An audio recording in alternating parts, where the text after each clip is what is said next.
কম সময়ে সহজ উপায়ে আর নতুন খেজুরের গুড় দিয়ে এই পাটিসাপটা পিঠাটা বানিয়ে নিলাম। খেতে কিন্তু দারুণ মজা।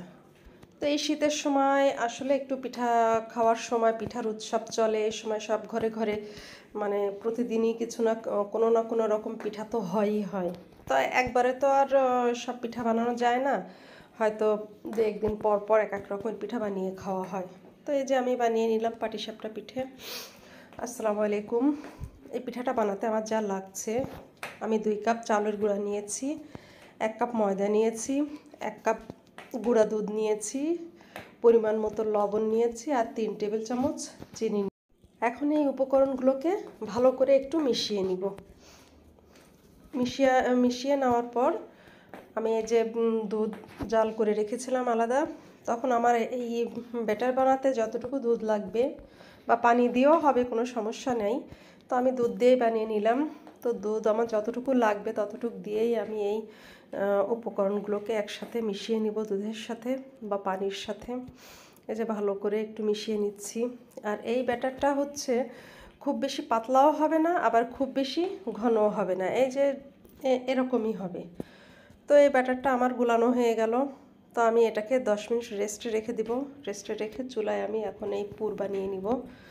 তো 1 কাপ চালের গুঁড়াটাকে আমি ঘিয়ের সাথে সুন্দর করে একটু ভেজে নিলাম। মিডিয়াম টু লো হিটে আমি সুন্দর করে ভেজে নিব, যেন পুড়ে না যায়, সেভাবে আমি ভেজে নিলাম। 5-6 মিনিট ভাজার পর এখানেও আমি দুধ দিলাম। দুধ দিয়ে এটাকে আমি রান্না করে নিব।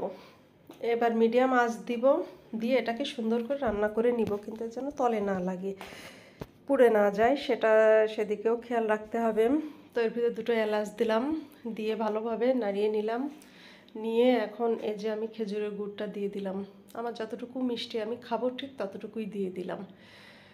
মিষ্টিটা, খেজুরের গুড়টা দেওয়ার পর আমি ভালো করে নাড়িয়ে নিচ্ছি। আর পরে যে 1 কাপ নারকেল দিয়ে দিব। নারকেলটা যদি দিতে ইচ্ছা হয় তো দিবেন, যদি কারোর সমস্যা থাকে তাহলে দেওয়ার দরকার নেই। আর এই যে নামানোর আগে আমি একটু লবণ আর হচ্ছে গিয়ে 1 কাপ গুঁড়া দুধ মিশিয়ে নামিয়ে নিব। তো আমার ভিতরে পুরটা এরকম নরম হবে, খুব বেশি নরম না আবার খুব বেশি শক্তও না। এই যে এভাবে আমি আলাদা পাত্রে নামিয়ে নিব এটাকে। তো এটা খুব বেশি, যেভাবে আমি নামিয়েছি ঠিক এমনই থাকবে, এটা খুব বেশি শক্ত হয়ে যাবে না। তো এই যে ব্যাটারটা 10 মিনিট পরে এখন এই প্যানটায় আমি একটু হালকা তেল ব্রাশ করে দিয়ে 1 চামচ ব্যাটারটা দিয়ে আমি ঘুরিয়ে নিলাম, মানে গোলটা হওয়ার জন্য। নিয়ে এবার আমি ঢেকে দিব। ঢেকে 1-1.5 মিনিট বা তারও কম রেখে আমি ঢাকনাটা উঠিয়ে পুর দিয়ে এবার এটাকে আমি ভাজ দিব। পাটিসাপটা এই যে এভাবে মুড়িয়ে মুড়িয়ে নিয়ে এভাবে ভাজ দিব। চালের গুঁড়া দিয়ে ঠিকই বানিয়েছি, কিন্তু সাথে তো একটু ময়দা দিয়েছি, ময়দার কারণে পিঠাটা নরম হবে এবং এটা শক্ত হয়ে যাবে না। যত সময় থাকবে এটা নরমই থাকবে, শক্ত হবে না। তো এটা নামিয়ে নিলাম। নামিয়ে নিয়ে তো আবার একটু তেল ব্রাশ করে নিলাম, নিয়ে আবার 1 চামচ ব্যাটার দিয়ে দিলাম, দিয়ে এটাকে ঘুরিয়ে গোল করে নিলাম, নিয়ে ঢেকে দিব। ঢেকে দিয়ে হয়তো মিনিট খানিক পর এই ঢাকনাটা উঠিয়ে নিলাম, নিয়ে আবার পুর দিয়ে দিব, দিয়ে এটাকে পাটিসাপটা ভাজ দিয়ে দিব। একটু সাবধানে করতে হবে, না হলে ভেঙে যেতে পারে। তো এই যে হয়ে গেল, আমি উঠিয়ে নিলাম। এভাবে আমি সবগুলা বানিয়ে নিব। এই যে একে একে সব আমি বানিয়ে নিচ্ছি।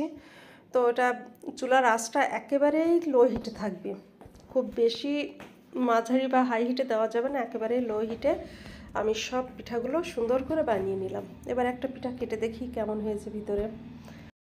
মাশাআল্লাহ, অনেক সুন্দর পিঠা হয়েছে, অনেক মজাও ছিল। একবার বানিয়ে খেয়ে দেখি।